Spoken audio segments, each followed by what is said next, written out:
صل على سيدنا محمد وعلى آل سيدنا مولانا محمد. ജാതികൾക്കും മതങ്ങൾക്കും കക്ഷി രാഷ്ട്രീയത്തിനും അതീതമായി എല്ലാവരും പ്രവർത്തിച്ചതുകൊണ്ട് സാക്ഷരത കൈവരിക്കാൻ സാധിച്ചിട്ടുണ്ട് എങ്കിൽ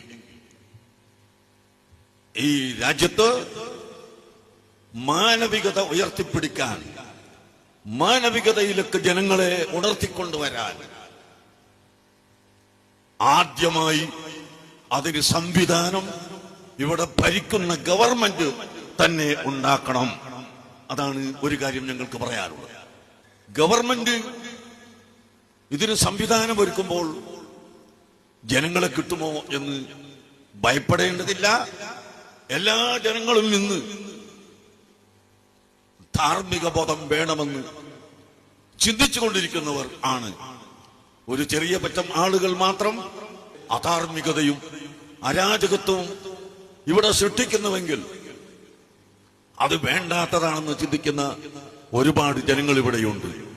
ആ ജനങ്ങളുടെ പിന്തുണയും ഞങ്ങളുടെ സംഘടനകളുടെ എല്ലാ സംഘടനകളെയും പിന്തുണയും ഗവൺമെന്റിനും അതിനുവേണ്ടി മുന്നിട്ടിറങ്ങുന്ന മുഴുവൻ വ്യക്തികൾക്കും ഉണ്ടാകുമെന്ന് ഞാൻ വാഗ്ദാനം നൽകുകയാണ്. മാനവ സ്നേഹം പാടി വരുന്നൊരു കേരള യാത്രയിതാ, മോഹനമായൊരു ഭാവിക്കായി കോർത്ത കരങ്ങളിതാ. മുനിമറഞ്ഞ നാട്ടിൽ കുമിഞ്ഞുകൂടിയ വൈകൃതങ്ങൾക്കെതിരെ മാനിഷാദ പാടാൻ, അധർമ്മങ്ങളുടെ ഹോമകുണ്ടങ്ങൾ അണയ്ക്കാൻ, നാളേക്കൊരു ചില്ലിത്തണലും കൈക്കുടന്നയിൽ നിലാവും തപം ചെയ്യുന്ന മനസ്സും കുളിർപ്പെയ്യുന്ന വജസ്സുമായി ഗ്രാമനഗര ദേശങ്ങളിലൂടെ മാനവികതയുടെ ഉണർത്തുപാട്ടുമായി കാന്തപുരത്തിന്റെ കേരളയാത്ര സധീരം കടന്നുവരുന്നു.